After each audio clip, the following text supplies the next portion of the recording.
নদীর হিস্সা, আমাদের পানির হিস্সা আমাদের বুঝে নিতে হয়, আমাদের সীমান্তকে রক্ষা করতে হয়। তাহলে আমরা আবার শুরু করবো এই রাজশাহী শহর থেকে। সংস্কার দেখতে চাই এবং নতুন সংবিধান দেখতে চাই।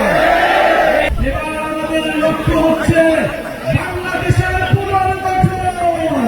আজকের এই দিনে আমরা স্মরণ করছি মজলুম জননেতা মাওলানা ভাসানীকে, যিনি এই রাজশাহী শহর থেকে ফারাক্কা লং মার্চ শুরু করেছিল। আমরা ঘোষণা করছি, যদি আমাদের নদীর হিস্সা, আমাদের পানির হিস্সা আমাদের বুঝে নিতে হয়, আমাদের সীমান্তকে রক্ষা করতে হয়, তাহলে আমরা আবার লং মার্চ শুরু করবো এই রাজশাহী শহর থেকে।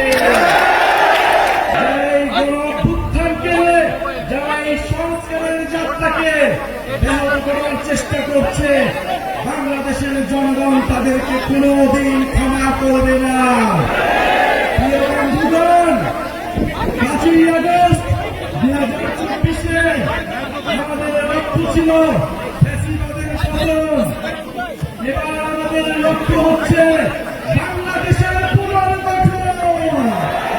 প্রিয় বন্ধুগণ, ৫ই আগস্ট আমাদের লক্ষ্য ছিল গণভবন, এবার আমাদের লক্ষ্য হচ্ছে সংসদ ভবন।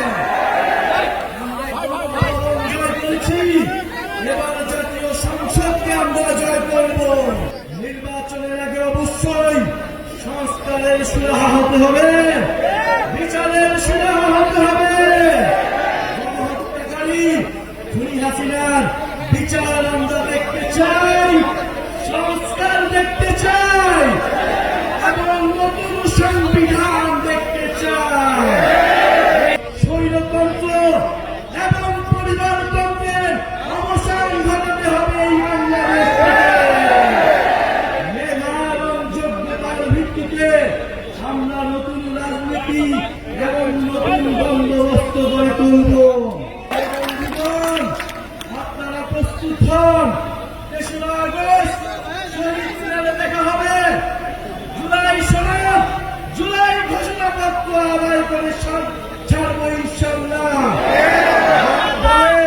জুলাই কেবল আবেগের বিষয়, যারা বলে জুলাইকে কোনো সাংবিধানিক ভিত্তি দেওয়ার প্রয়োজন নয়, বন্ধুগণ তাদেরকে দেখিয়ে দিতে হবে ৩রা আগস্ট ২০২৫ সালে বাংলাদেশের জনগণ আবার মুজিববাদের বিরুদ্ধে, আবার মুজিববাদী সংবিধানের বিরুদ্ধে একত্রিত হবে। যারা জুলাইকে সংবিধানে জায়গা দিতে চায় না, যারা জুলাইকে কোন আইন কাঠামোতে জায়গা দিতে চায় না, তারা মুজিববাদের রাস্তা তৈরি করতে চায়। মুজিববাদের নতুন পাহারাদার হিসেবে নিজেদের ঘোষণা করেছে। মুজিববাদের যারা পাহারাদার, তাদের বিরুদ্ধে আমাদের অবশ্যই প্রতিরোধ গড়ে তুলতে হবে।